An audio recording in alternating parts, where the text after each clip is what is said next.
Sud Radio, le journal des sports. Il est 8h09 et c'est l'heure du journal des sports. Rebonjour Jules Boscarini. Rebonjour Maxime, rebonjour à tous. Avec une actualité sportive forcément parce qu'il y a du football, il y a le championnat de France de la Ligue 1 qui connaît aujourd'hui un nouveau leader et c'est l'OM. Et oui, 3e victoire consécutive en championnat pour l'Olympique de Marseille qui prend provisoirement les commandes de la Ligue 1. Victoire 2-1 sur la pelouse de Strasbourg, 4 jours après le succès de lundi soir dans le classique, grâce à des réalisations d'Aubameyang et Murillo qui permettent donc à l'OM de s'imposer après avoir concédé l'ouverture du score. L'OM est donc sur un nuage et c'est parfait pour la compétitivité et l'image de la Ligue 1. L'occasion de faire le point sur l'état de santé et les dernières actualités du championnat avec vous, Louis-Marie Valin, membre de l'Observatoire du Sport Business. Bonjour Louis-Marie. Bonjour Jules. Alors l'OM, nouveau leader en Ligue 1, pourquoi tout d'abord est-ce que c'est une bonne chose d'avoir un autre premier que le PSG ? Eh bien, écoutez, en termes de diffusion, en termes d'image, en termes de suspense, c'est toujours intéressant que le championnat ait un petit peu de compétitivité, que plusieurs équipes puissent lutter pour le titre potentiellement, même si on est encore loin de l'idée que l'OM puisse rivaliser sur la durée avec le PSG.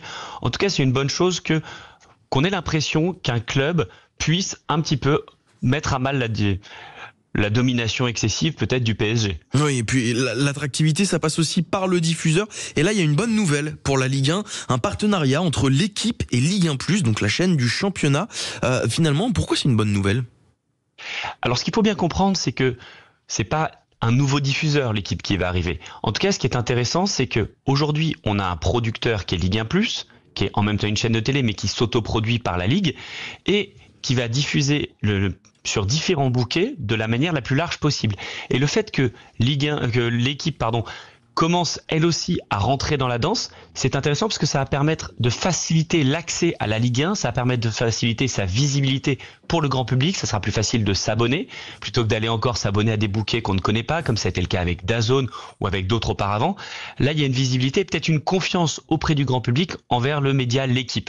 Donc plus cette chaîne va être intégrée à des bouquets différents, plus sa visibilité sera grande auprès du grand public français, et ça c'est toujours une très bonne nouvelle. Oui, c'est ça, parce que l'équipe c'est une référence dans le journalisme de sport en France, et là le fait d'avoir cette offre entre le journal plus la chaîne, finalement c'est super attractif. C'est très attractif et ça va permettre aux gens peut-être de se réconcilier un petit peu avec la Ligue 1. Il y a une certaine défiance depuis plusieurs années et le changement successif de diffuseurs. Là, on arrive avec une vraie politique, alors même si on est très très loin encore une fois des montants que l'on a connus par le passé, on a une politique assez intelligente, je dirais, de multiplier les canaux de diffusion pour permettre aux gens de se réapproprier un petit peu la Ligue 1 et de l'associer à l'équipe qui est la première chaîne sportive en France, c'est forcément pertinent. Et d'autant plus que y a aussi la LFP qui a obtenu cette semaine le droit d'agir préventivement contre les moteurs de recherche Google et Bing dans sa lutte contre le piratage. En fait, pourquoi c'est une bonne nouvelle ? Parce qu'on a l'impression surtout que les instances ont à cœur de redorer l'image du foot français, en tout cas d'avoir appris de leurs erreurs passées. C'est l'impression que ça donne. Alors après, ça n'est qu'un premier pas. On sait que le piratage c'est une très mauvaise nouvelle pour les diffuseurs, car ça évite aux gens d'avoir à s'abonner. Mais on est encore très très loin de ce que font les pays étrangers, notamment l'Espagne, qui met un budget bien plus important que nous dans la lutte effective contre le piratage. Mais c'est un premier pas, et en tout cas, ça donne des armes à la Ligue pour se défendre face à cette agression, si on peut le dire ainsi. Très bien. Merci beaucoup, Louis-Marie Valin. Bonne journée, merci. Bonne journée, à bientôt. Et puis on passe au rugby aussi, puisque il y avait du rugby sur Sud Radio, la radio du rugby, avec la Pro D2 qui continue de nous régaler avec ce véritable choc entre Brive et Grenoble pour une victoire des locaux qui ont dû s'en remettre à leur arrière sud-africain Curvin Bosch pour décrocher ce précieux succès. Tu viens de louper des points au pied, donc il faut les mettre aussi quand ça se présente. Alors attention à la percée de l'arrière, Curvin Bosch, il va y aller.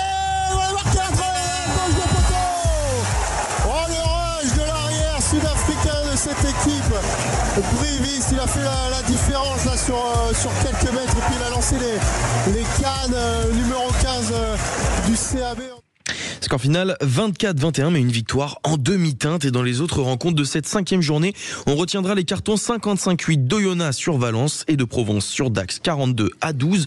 Colomiers s'impose également 37-15 sur la pelouse d'Angoulême et rejoint Agen en tête du classement avec 18 points. Et puis accessoirement, mon cher Jules, il y a aussi la fin de la Coupe du Monde féminine aujourd'hui avec la finale et la petite finale de nos Bleus. Et oui, les Françaises qui jouent à 13h30 face à la Nouvelle-Zélande après leur défaite en demi-finale la semaine dernière face à l'Angleterre.